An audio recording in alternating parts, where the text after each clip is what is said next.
ایک دن میں ملے گا۔ آزمودہ وظیفہ ہے، جنہوں نے یہ وظیفہ اپنی زندگی میں کر لیا ان کو پوری زندگی دولت رزق کی کبھی کمی نہیں رہی۔ جتنا ان لوگوں نے مانگا اس سے کئی زیادہ اللہ پاک نے انہیں عطا کر دیا۔ اللہ پاک کا ارشاد ہے، ترجمہ کہہ دیجئے کہ بے شک میرا رب ہی اپنے بندوں میں سے جس کے لیے چاہے روزی کشادہ کر دیتا ہے اور جس کے لیے چاہے تنگ کر دیتا ہے، اور جو کچھ تم اللہ کی راہ میں خرچ کرتے ہو اللہ اس کا پورا پورا بدلہ دے گا، اور وہ سب سے بہتر روزی دینے والا ہے۔ یعنی اے حبیب صلی اللہ تعالی علیہ وآلہ وسلم آپ فرما دیں کہ بے شک میرا رب عز و جل اپنے بندوں میں جس کے لیے چاہے اپنی حکمت کے مطابق رزق وسیع فرماتا ہے اور جس کے لیے چاہے تنگ کر دیتا ہے۔ اور اے لوگو، جو چیز تم اللہ تعالیٰ کی راہ میں خرچ کرو گے تو وہ دنیا میں یا آخرت میں اس کے بدلے میں اور دے گا، اور وہ سب سے بہتر رزق دینے والا ہے، کیونکہ اس کے سوا جو کوئی کسی کو دیتا ہے، خواہ بادشاہ لشکر کو یا آقا غلام کو یا صاحب خانہ اپنے عیال کو،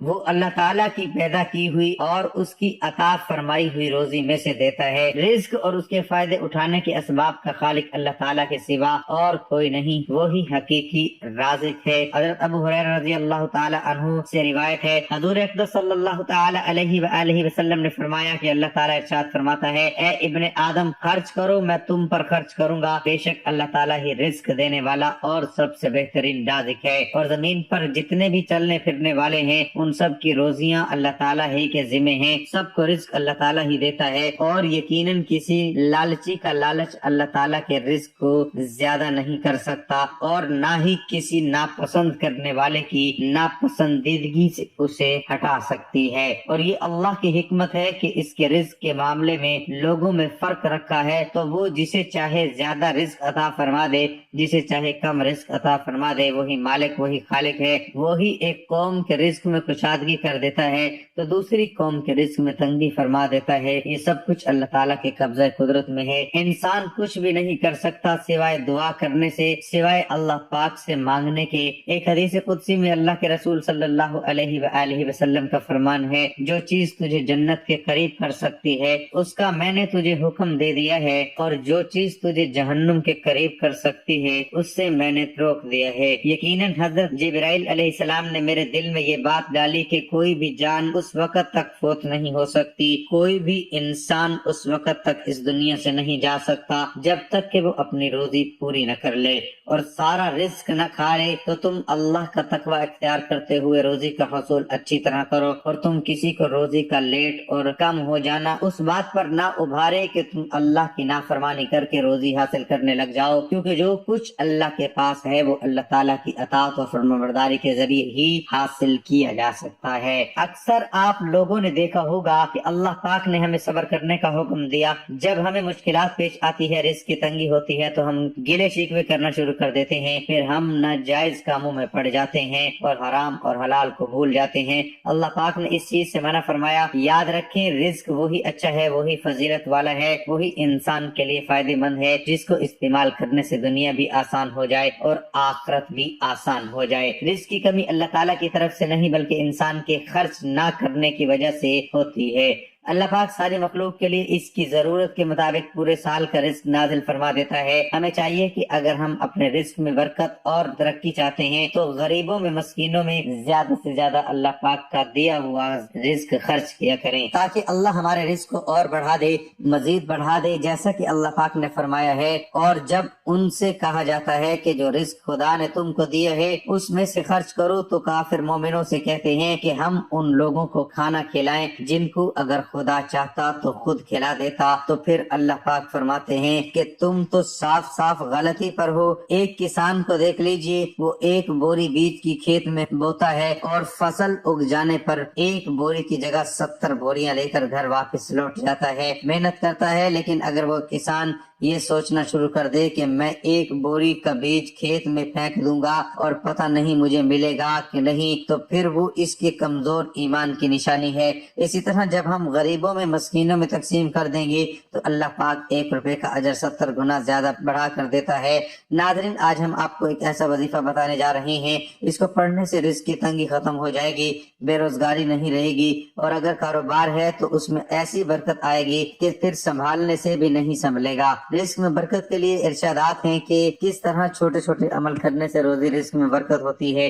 حضرت امام جعفر صادق فرماتے ہیں برتنوں کو صاف رکھنا اور گھر کے دروازے کے آگے جھاڑو دینا رزق میں اضافے کا باعث ہے۔ حضرت امام موسیٰ کاظم رضی اللہ تعالیٰ عنہ فرماتے ہیں امانت کو پلٹانا اور سچ بولنا رزق میں اضافہ کرتا ہے، جبکہ امانت میں خیانت کرنا اور جھوٹ بولنا غربت نفاق کا ذریعہ ہے۔ پیغمبر اکرم حضرت محمد مصطفیٰ صلی اللہ علیہ وآلہ وسلم کا فرمان ہے، کسی نے خدمت پیغمبر اکرم صلی اللہ علیہ وآلہ وسلم میں عرض کی یا رسول اللہ صلی اللہ علیہ وآلہ وسلم میں چاہتا ہوں کہ میرے رزق میں اضافہ ہو۔ آپ صلی اللہ علیہ وآلہ وسلم نے فرمایا ہمیشہ طہارت کے ساتھ رہو تاکہ تمہارے رزق میں اضافہ ہو جائے۔ منگل کے دن آپ یہ وظیفہ کسی بھی وقت کر سکتے ہیں جب آپ کو وقت مل جائے، چاہے رات کو یا دن میں، یہ تہجد کے وقت بھی آپ کر سکتے ہیں۔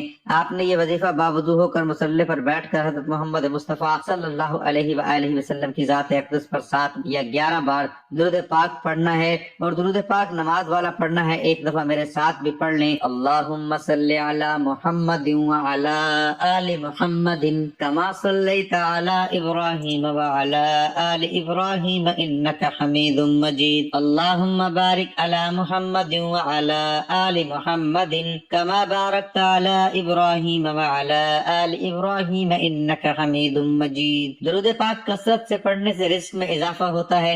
امیر المؤمنین حضرت علی کرم اللہ وجہہ فرماتے ہیں طلب مغفرت کرنا استغفار روزی میں اضافہ کرتا ہے۔ پیغمبر اکرم حضرت محمد مصطفیٰ صلی اللہ علیہ وآلہ وسلم کا فرمان مفہوم ہے 4 چیزیں رزق میں اضافہ کرتی ہیں، اچھے اخلاق، ہمسایوں کے ساتھ اچھا برتاؤ، دوسروں کو تکلیف نہ دینا اور بے تابی سے بچنا۔ پیغمبر اکرم صلی اللہ علیہ وآلہ وسلم کا فرمان ہے سحر خیزی بابرکت عمل ہے اور تمام نعمتیں خصوصاً رزق میں اضافہ کرتی ہیں۔ حضرت امام محمد باقر رضی اللہ تعالی عنہ فرماتے ہیں اپنے دینی بھائیوں کی عدم موجودگی میں ان کے لیے دعا کیا کرو، کیونکہ ایسا کرنے سے رزق تمہارے جانب امڑ آئے گا۔ درود پاک پڑھنے کے بعد سورۃ کوثر کا ایک ایسا مختصر عمل جس سے کاروباری رکاوٹ، بندش، نکاح، محبت، خاتمہ، بے روزگاری، نافرمان اولاد کو راہ راست پر لانے کے لیے لاجواب عمل ہے۔ سورۃ کوثر کا وظیفہ آپ نے اس طرح کرنا ہے کہ ایک دانے پر لا الہ الا اللہ محمد الرسول اللہ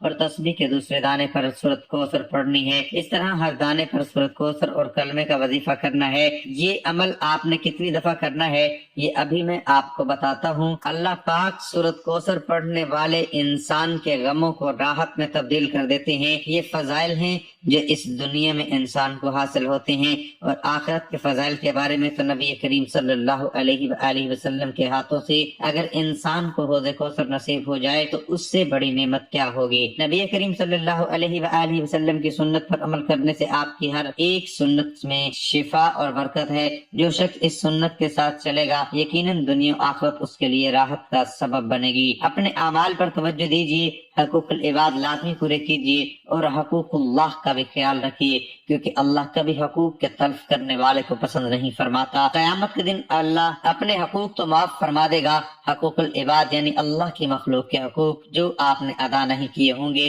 ان کو معاف نہیں فرمائے گا، ان پر آپ کو سزا دی جائے گی اور آپ کی نیکیوں سے ان حقوق کو ادا کیا جائے گا۔ پیغمبر اکرم حضرت محمد مصطفیٰ صلی اللہ علیہ وآلہ وسلم کا فرمان ہے رزق اور معاش کی تلاش میں صبح سویرے نکلا کرو، اس لیے کہ صبح کا وقت روزی اور کامیابی کا باعث ہے۔ حضرت امام جعفر صادق رضی اللہ تعالیٰ عنہ فرماتے ہیں صلح رحمی انسان کو خوش اخلاق اور سخی بناتی ہے، ساتھ نفس کو پاک رزق اور عمر میں اضافہ کرتی ہے۔ پیغمبر اکرم حضرت محمد مصطفیٰ صلی اللہ علیہ وآلہ وسلم کا فرمان ہے جو اپنی عمر اور رزق میں اضافہ چاہتا ہے اسے چاہیے کہ پروردگار عالم کا تقوی اختیار کرے اور رشتہ داروں کے ساتھ صلح رحمی کرے۔ حضرت امام جعفر صادق رضی اللہ تعالی عنہ فرماتے ہیں جس کی زبان سچی ہوگی اس کا عمل اچھا ہوگا، اور جس کی نیت اچھی ہوگی اس کے رزق میں اضافہ ہوگا، اور جس کی اپنے اہل و عیال کے ساتھ گفتار اچھی ہوگی اس کی عمر میں اضافہ ہو جاتا ہے۔ پیغمبر اکرم حضرت محمد مصطفیٰ صلی اللہ علیہ وآلہ وسلم کا فرمان ہے جو بھی دنیا سے پشت کر کے اللہ کی طرف آئے گا اللہ اس کے مخارج اور رزق کا انتظام فرمائے گا اور اسے ایسی جگہ سے رزق دے گا جہاں سے وہم و گمان بھی نہ ہوگا۔ آپ اللہ پاک سے اپنی تمام حاجتوں کے لیے، اپنی مرادوں کے لیے مانگ لیجئے گا۔ دعا کے معنی اللہ تعالیٰ سے مانگنے اور اس کی بارگاہ میں اپنا دامن پھیلانے کے ہیں۔ دعا صرف مشکلات، پریشانی یا بیماری سے چھٹکارا پانے کے لیے نہیں کی جاتی، بلکہ لوگ خالق حقیقی کی معرفت سے سرشار ہیں، وہ اس کی بارگاہ میں ہر وقت دعا کرتے ہیں کہ قرب الہی حاصل ہو جائے۔ قبولیت دعا کے لیے ایک ضروری شرط یہ ہے کہ آدمی جلد بازی سے کام نہ لے۔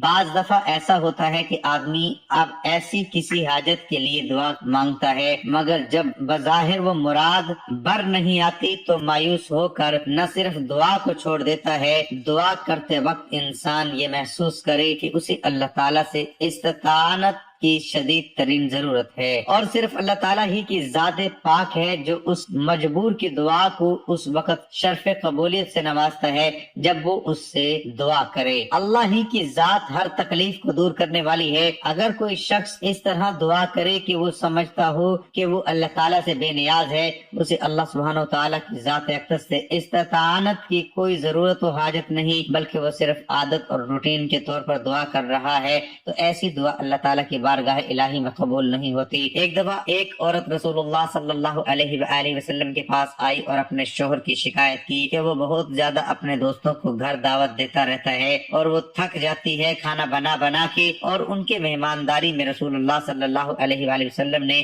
کوئی جواب نہیں دیا، اور وہ عورت واپس چلی گئی۔ کچھ دیر بعد رسول اللہ صلی اللہ علیہ وآلہ وسلم نے اس عورت کے شوہر کو بلوایا اور فرمایا، آج میں تمہارا مہمان ہوں۔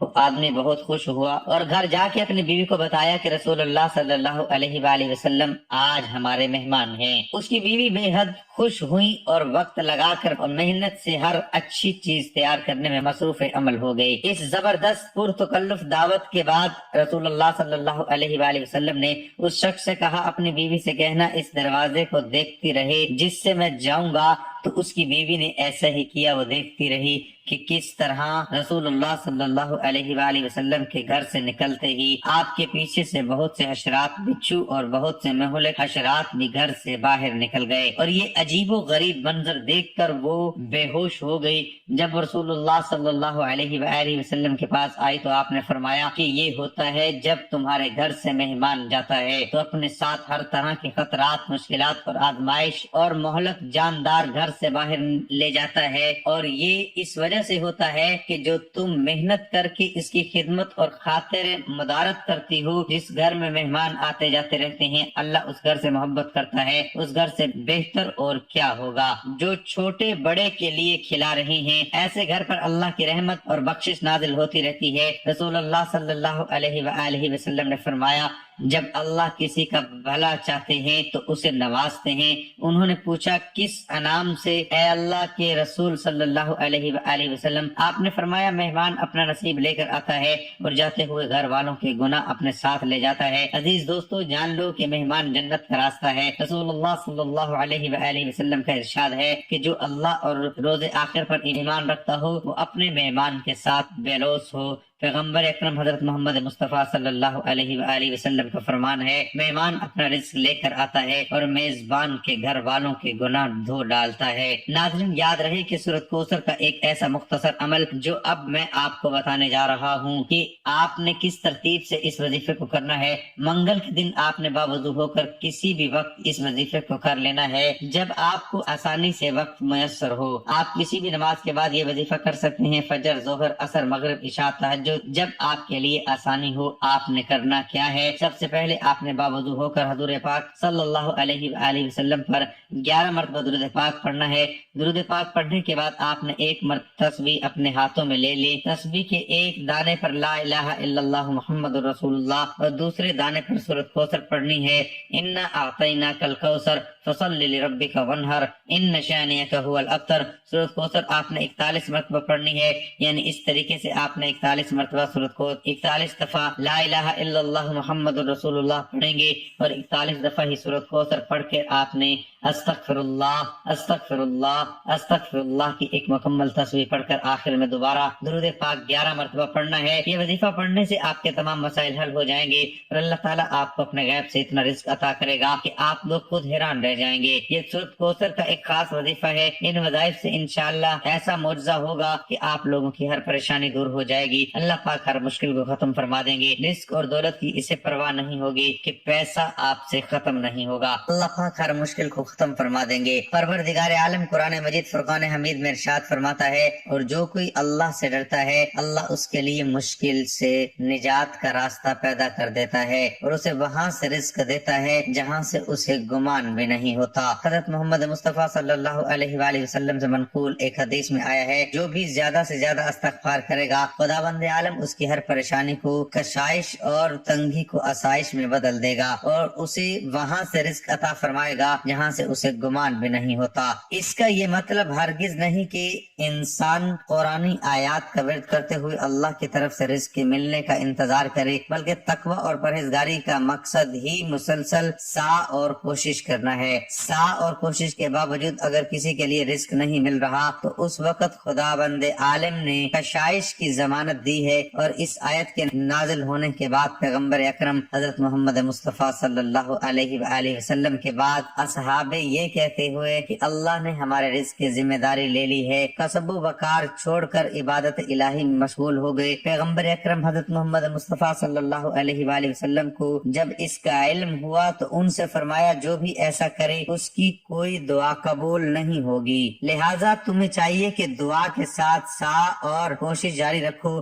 پیغمبر اکرم حضرت محمد مصطفیٰ صلی اللہ علیہ وآلہ وسلم کا فرمان ہے، جو مجھے ماں باپ کے ساتھ نیکی اور صلح رحمی کی ضمانت دے میں اسے مال و دولت اور عمر میں اضافے اور رشتہ داروں کے دلوں میں اس کی نسبت محبت کی ضمانت دوں گا۔ امیر المؤمنین حضرت علی کرم اللہ وجہ فرماتے ہیں، دیانتداری رزق لاتی ہے جبکہ خیانت فقر لے آتی ہے۔ اللہ پاک آپ سب کو اپنے حفظ و امان میں رکھے، اللہ پاک آپ کی مشکلات کو آسان فرمائے، آپ کے رزق میں آپ کی روزی میں بہت زیادہ اضافہ ہو۔ ایک رات حضرت عمر بن خطاب رضی اللہ تعالی عنہ اپنے عہد خلافت میں لوگوں کے خیالات کا جائزہ لے رہے تھے اور ان کی خبرگیری میں مصروف تھے کہ آپ رضی اللہ تعالی عنہ کو تھکاوٹ محسوس ہوئی تو کسی گھر کی دیوار کے ساتھ ٹیک لگا لی۔ اسی دوران کیا سنتے ہیں کہ ایک عورت اپنی بیٹی سے کہہ رہی ہے کہ بیٹی جاؤ اٹھو اور دودھ میں پانی ملا دو۔ بیٹی نے کہا، اماں کیا آپ کو معلوم نہیں کہ امیر المؤمنین حضرت عمر بن خطاب رضی اللہ تعالی عنہ نے اس سے منع کیا ہے؟